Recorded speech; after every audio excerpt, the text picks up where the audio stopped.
Hai guys, nama aku Samantha. Ada orang yang ninggalin paket misterius di depan rumahku. Dan isinya bikin aku ketakutan bukan main. Biar aku ceritain dari awal ya. Ini semua bermula waktu orang tuaku cerai. Mereka nggak mampu bayar rumah lama kami lagi. Jadi mereka harus pindah ke rumah baru yang lebih kecil. Mereka memperebutkan hak asuh aku. Tapi aku udah 17 tahun. Jadi supaya lebih gampang, aku pikir ini sudah waktunya aku tinggal sendiri saja. Kedua orang tuaku nggak suka ide itu. Tapi mereka nggak bisa menghentikanku. Namun aku nggak mampu bayar mahal. Jadi aku tinggal di rumah kecil menyeramkan di kotaku. Ayahku membantu aku pindah dan membawaku keliling ke rumah tetangga untuk memperkenalkanku. Malam pertama aku sendirian itu serem banget. Dan parahnya, mantanku, Rick, gak berhenti chat aku. Kami baru putus dan mungkin dia tahu aku bakal kesepian. Jadi dia berusaha menyelinap balik ke dalam hidupku. Tapi aku tetap kuat dan gak membalas dia. Besok paginya, hal paling aneh terjadi. Aku buka pintu depanku dan di sana ada paket. Paketnya pakai kardus garis-garis yang aneh dan diisolasi dengan berantakan. Tapi yang lebih aneh adalah itu hari Minggu. Jadi gak mungkin dibawa sama kurir. Aku bawa masuk dan aku buka paketnya. Di dalamnya ada surat dengan tulisan tangan. Waktu aku baca, aku hampir pingsan. Selamat datang di kompleks ini. Rumah ini memang perlu darah segar. Tolong beritahu aku, apa kamar kamu yang di depan rumah? Aku cuma tanya supaya aku lebih mudah memperhatikan kamu. Apa-apaan ini? Ini pasti lelucon yang gak lucu. Siapa yang bakal ngirim hal kayak gini? Aku buru-buru ke jendela depan dan melihat keluar. Gak ada siapapun, kecuali di rumah seberang, aku bisa lihat siluet seseorang. Dia memakai pakaian hitam dengan kacamata hitam dan sepertinya dia cuma menatap keluar jendela ke arahku. Lalu aku ingat, waktu ayahku keliling untuk memperkenalkanku ke tetangga, pria ini satu-satunya yang gak membuka pintunya. Siapa sih dia? Aku berusaha melupakan surat itu. Tapi beberapa hari kemudian, ini terjadi lagi. Kali ini jauh lebih mengerikan, karena di situ hanya tertulis, rumah ini memiliki rahasia. Sebaiknya kamu pergi selagi kamu bisa. Jujur, aku udah siap untuk kabur saat itu juga. Aku cuma cewek umur 17 tahun yang tinggal sendirian. Mana bisa aku membela diriku sendiri?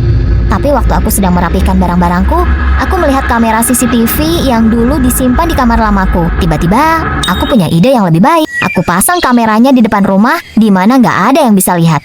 Kalau ada yang datang ke terasku, aku jadi bisa tahu. Malam itu, aku akhirnya bisa tidur jam 2 malam.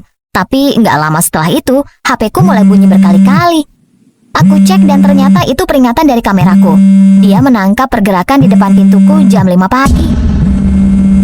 Aku buru-buru ke bawah dan menemukan paket lagi, dibungkus kardus yang sama kayak sebelumnya. Aku buka rekaman kamera di HP-ku dan beneran.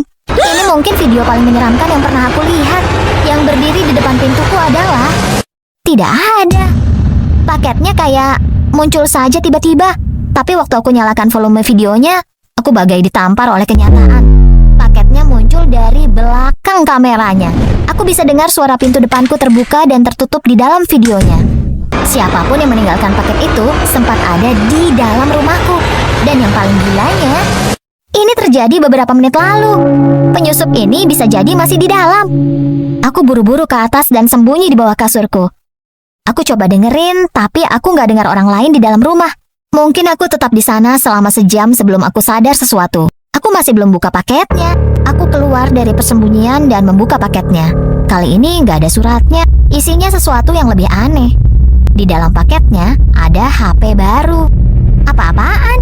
HP-nya juga nggak dikunci. Jadi aku mulai lihat-lihat. Ini sepertinya baru. Belum ada aplikasi yang diinstal juga. Tapi bodohnya, aku buka menu foto. Rahangku hampir jatuh ke lantai. Ada foto-foto aku di dalamnya. Foto-foto baru diambil dari jendela rumahku dan bahkan ada beberapa foto aku yang lagi tidur. Aku hampir muntah karena takut, tapi aku tetap lanjut lihat-lihat si HP ini. Pasti ada sesuatu di dalam sini yang bisa kasih petunjuk tentang siapa yang melakukan ini. Aku berhasil melacak riwayat panggilan. Cuma ada satu nomor di sana yang dihubungi beberapa hari lalu. Secara impulsif, aku hubungi nomor itu. Halo? Terdengar suara wanita. Ini siapa ya? Tanyaku. Samantha? Ini kamu ya? Oh my god, ini ibuku. Aku hampir nggak percaya, tapi ini masuk akal. Dia satu-satunya yang punya kunci cadangan ke rumahku. Tapi buat apa ibu melakukan ini? Bu, ibu pikir ibu ngapain sih? Nggak lucu tahu. Apanya yang nggak lucu? Kenapa kamu terus-terusan iseng telepon ke nomor ini? Tanyanya. Tapi ada sesuatu yang gak beres. Aku bilang ibu tentang HP dan surat-surat ini dan ibuku cuma bilang, ibu tahu, ibu juga dapat itu terus. Ibuku gak bersalah dan ibu juga jadi target dari orang gila ini. Aku bilang ibuku kalau aku mau pulang, tapi ibu bilang gak ada kamar untuk aku di apartemen barunya. Aku bersandar ke jendela dapurku dan hampir menangis sejadi-jadinya. Tapi dari sudut mataku, aku lihat pria mengerikan di seberang jalan berdiri di depan rumahnya masih mengenakan kacamata hitam. Aku gak kuat lagi. Aku memutuskan untuk melabraknya. Aku bergegas keluar dan teriak padanya. Pak, apa bapak yang ninggalin surat-surat aneh ke saya? Tapi waktu dia menoleh ke arahku, aku dapat jawabannya. Enggak, anak muda. Saat itulah aku tahu kalau pria itu buta. Kacamata itu digunakan untuk melindungi matanya. Dia nggak memerhatikanku sama sekali. Itu pasti si pengamat, kata dia. Maaf, si pengamat? Tanyaku. Oh iya, semua orang yang pindah ke rumah itu selalu diusir sama si pengamat. Beberapa orang bilang kalau rumah itu yang melakukannya sendiri. Orang lain mikir rumah itu dihantui pria yang pernah tinggal di sana bertahun-tahun lalu. Sangat aneh. Oh my god, pantas saja harga sewanya murah. Aku berterima kasih ke pria tua itu atas bantuannya dan mengeluarkan HP-ku. Aku harus keluar dari sana, jadi aku telepon mantanku. Dia langsung jawab. Rick, aku boleh tinggal samamu sementara waktu? Aku nggak bisa tinggal di sini lagi. Boleh, katanya. Aku kesana sekarang. Ini langkah yang menyedihkan, tapi aku nggak punya pilihan lain. Tempat orang tuaku terlalu kecil, jadi aku harus lakukan ini sampai aku menemukan tempat lain. Rick datang dan bantu membereskan barang-barangku, jadi aku memutuskan untuk membuat kejelasan dari awal. Rick, ini cuma sebagai teman kan? Ini bukan artinya aku mau balikan sama kamu. Wajah dia memerah. Apa? Kamu friendzone aku? Lupainlah, aku capek berusaha ngejar kamu. Dia berteriak. Nih, beresin barang kamu sendiri. Lalu dia melempar beberapa kardus kosong padaku. Tiba-tiba aku sadar sesuatu. Ini kardus garis-garis yang sama kayak yang ditinggalin si pengamat. Oh my god, teriakku. Rick, selama ini kamu yang ngelakuin ini. Ngelakuin apa? Tanyanya sebelum dia memunggungiku. Aku nggak melakukan apa-apa. Terus kamu dapat box ini dari mana? Ini truk ayah kamu, kata Rick. Aku pinjam untuk membantu kamu. Boxnya sudah ada di bagasi. Lalu aku sadar. Akhirnya semua masuk akal. Aku telepon ayahku dan tanya apa yang sebenarnya terjadi. Setelah aku nangis-nangis padanya, dia mengaku. Dia nggak mau cerai sama ibuku dan nggak mau aku tinggal sendiri. Dia pikir dia bisa menakuti kami supaya kami mau balik ke kehidupan lama kami. Jadi dia mengirim surat untuk menakuti kami.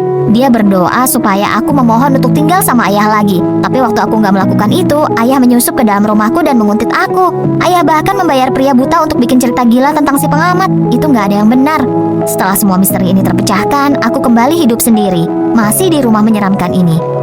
Aku belajar kalau tumbuh dewasa itu mengerikan, apalagi saat kamu masih remaja. Tapi yang penting itu jangan menyerah di halangan pertama. Kalau tidak, nggak akan ada yang berubah. Suka dengan cerita ini? Ayo berlangganan untuk update cerita lainnya.